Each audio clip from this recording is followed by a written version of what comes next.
Silver this year is skyrocketing with 60 to 70% returns from the yearly lows. Now you know that, I know that, but what I'm going to tell in the video is what a lot of you might not know. So if you're trying to buy silver, please wait and watch the video till the very end.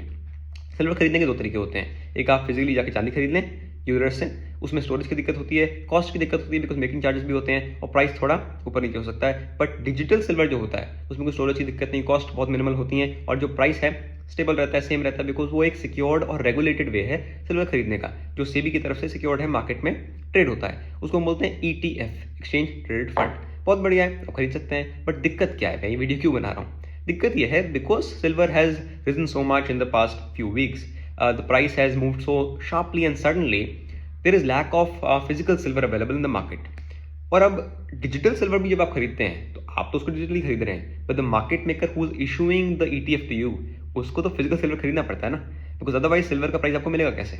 तो whenever you buy an ETF, be it for silver, be it for gold, be it for nifty, be it for any asset, there is an underlying asset जो वहाँ पे trade हो रहा है और market maker को वो अंडरलाइन एसेट खरीदना पड़ता है, उसके बाद ही वो आपको यही ETF की यूनिट दे पाता है। सिंपल सी बात है, राइट? अब जब मार्केट मेकर को फिजिकल सिल्वर मिलना मुश्किल हो रहा है या उसको लेने के लिए प्रीमियम देना पड़ रहा है, तो वो जो ETF इशू कर रहा है उस पर भी आपको प्रीमियम चल रहा है। I was reading some data that says ETFs are showing a 5 to 12% premium these days compare to their NAV, मतलब जो उनकी नेट एसेट वैल्यू है, जो असल दाम होना चाहिए सिल्वर का, उससे भी 5 से 12% महंगे प्रीमियम पे मतलब चल रहे हैं। तो जो भी लोग नई एंट्री अभी लेंगे उनको तो ऑलरेडी सिल्वर महंगा मिल गया, पहले ही कोई चीज़ चली हुई है, ऊपर से प्रीमियम और ज़्यादा।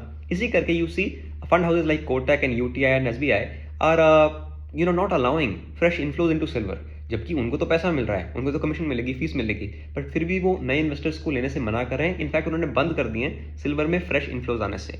Now I am not saying you buy और sell silver, I am no one to recommend. All I am saying is मैं काफ़ी सारे आम आदमियों को, आम निवेशकों को, रिटेल इन्वेस्टर्स को देख रहा हूँ जिनको ज़्यादा समझ भी नहीं है, वो सिल्वर में स्पेकुलेट करने में लगे हुए हैं। जस्ट बिकॉज सिल्वर भाग रहा है तो उनको भी पार्ट लेना है और उनको स्पेकुलेट करना है। पार्ट लेना है तो अच्छे से लें, लॉन्ग टर्म के लिए थोड़ा बहुत एलोकेशन लगा के छोड़ दें, दैट इज फाइन, वो भी एक अच्छे रेट पे।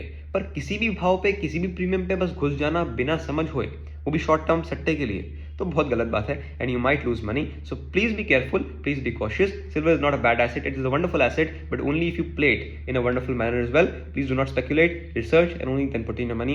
आई will see you in the next one. Bye bye.